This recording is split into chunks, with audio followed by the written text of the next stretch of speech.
लड़कियों का अपहरण हो गया।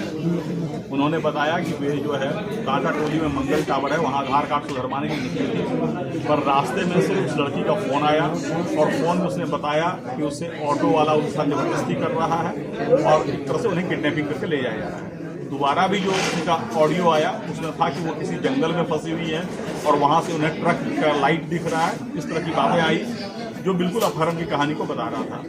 इस बात पर जो है एक SIT CPSP के नेतृत्व में मैंने गठित किया, जिसमें कोतवाली DSP, सिटी DSP, हमारे तकनीकी सेल के पदाधिकारी और बहुत सारे ऑफिसर, जिसमें हिंदी पीढ़ी के पदाधिकारी और अन्य थाना के पदाधिकारी शामिल थे।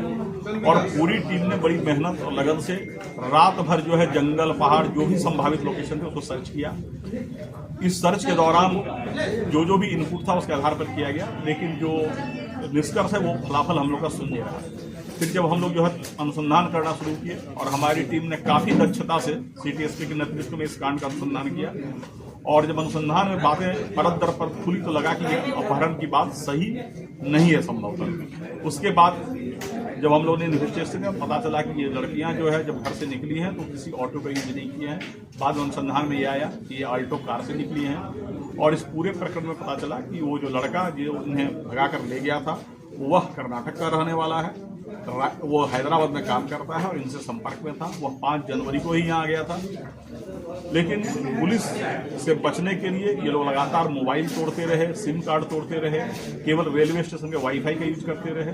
इस पूरे अनुसंधान के दौरान रांची पुलिस ने कई ट्रेन को सर्च किया, जिसमें से Palamu express, Shaktipunj express, Kamayani express, Gangavati express, Mandapam express, इस बहुत सारे ट्रेन को सर्च किया गया। RPF के सहयोग से और वहाँ के स्थानीय पुलिस के सहयोग से कई स्टेशनों का CCTV फुटेज खंगाला गया और एक जबरदस्त मेहनत जो है रांची पुलिस की टीम के द्वारा किया गया और अल्टीमेटली कर्नाटक पुलिस के सहयोग से हम लोगों ने इसे कर्नाटक में गंगावती में अभियुक्त को भी पकड़ा और इन लड़कियों को बरामद किया।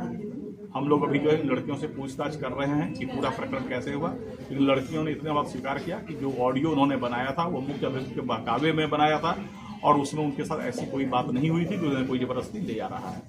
हम लोग पूरे मामले की छानबीन कर रहे हैं और कुल मिलाकर जो 5 अभियुक्त इसमें शामिल थे, जो पूरे प्लानिंग में और पुलिस से बचने में उन्होंने सहयोग किया, उन सबों को गिरफ्तार किया गया है और हम लोग आगे का अनुसंधान कर रहे हैं। सर ये अभियुक्त कहाँ से हैं सर, कहाँ के लोग हैं? अभियुक्त एक जो है वो कर्नाटक के रायचूर जिले का है, जो मुख्य अभियुक्त है मोहम्मद इस्माइल। इसके अलावा हिंद पीढ़ी के 2 अभियुक्त हैं।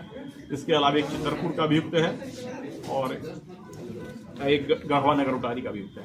सर जैसे लास्ट लोकेशन और मांझी था और मांझी के बाद ये लोग उसी कार से ये जो अब अनुसंधान से क्लियर हुआ है, ऑटो से कहीं नहीं गए थे, ये अल्टो कार से निकले थे और पूरे अनुसंधान से यह क्लियर हुआ कि यहाँ से चित्रपुर से फिर कोडरमा से गया से दूधी से बनारस से नागपुर से गंगावती कर्नाटक जा। तो लड़कियां जब अभी मन से निकली तो आखिर इसे किडनैपिंग का शक क्यों दिया गया? नहीं, अभी जो है लड़कियां मन से निकली है या वो किसी दुष्प्रभाव में बोल रही हैं, जब तक लड़कियों को हम लोग काउंसलिंग करके उन्हें परफेक्ट नॉर्मल कंडीशन में नहीं ले आए तब तक कुछ भी कहना प्रीमेच्योर होगा। और दूसरी बात की जिस तरीके से पूरे प्रकरण को रचा गया, झूठी बातें फैलाई गई, लड़कियों को लगातार उनके गार्जियन के कस्टडी से बाहर ले जाकर लगातार ट्रेन पर ट्रैवल कराया गया, ये अपहरण की बात है। सर जो ऑटो चालक है जिसके बारे में वायरल हो रहा था, या उनका कहना है कि मेरा मान सम्मान को ठेस पहुंचाया, मेरे से कोई ये भी नहीं लिया गया और उसका वायरल किया गया, हमको बदनाम किया, जिससे वो ऑटो वालों पर भी जो है विश्वास कम हुआ लोगों का। इस तरह उस बात की हम लोग छानबीन करेंगे, उस प्रकरण पर क्या क्या कार्रवाई। अभी हम लोग का मुख्य ध्यान अनुसंधान पर केंद्रित था, बाकी जो बातें फैली और अफवाह फैली उसके बारे में हम लोग अलग से छानेंगे। सर वापस लाने में कितने का सहयोग रहा? वापस लाने में हमारी SIT की टीम वहां गई थी और मामले की गंभीरता को देखते हुए हमने पूरी SIT को एरोप्लेन से कर्नाटक भेजा और पूरे अभियुक्त और जो लड़कियां बरामद उन सबको हम एरोप्लेन से लाए ताकि मामले में कोई विलंब न हो, क्योंकि बहुत तरह की भ्रांतियां फैल रही थी और शहर में एक तरह का अलग तरह का वातावरण पैदा हो रहा है। जिस तरह से ये लोग सोची समझी ये प्लानिंग के तहत ये तारीख हुई है, पुलिस को गुमराह किया गया, गार्जियन को गुमराह किया गया, उसके लिए भी कानूनी प्रावधान है और वैसा लगे तो लोग कानूनी प्रावधान के तहत उसमें कार्रवाई करेंगे। सर राज्य के मुख्यमंत्री हेमंत सोरेन इसमें संज्ञान लिए।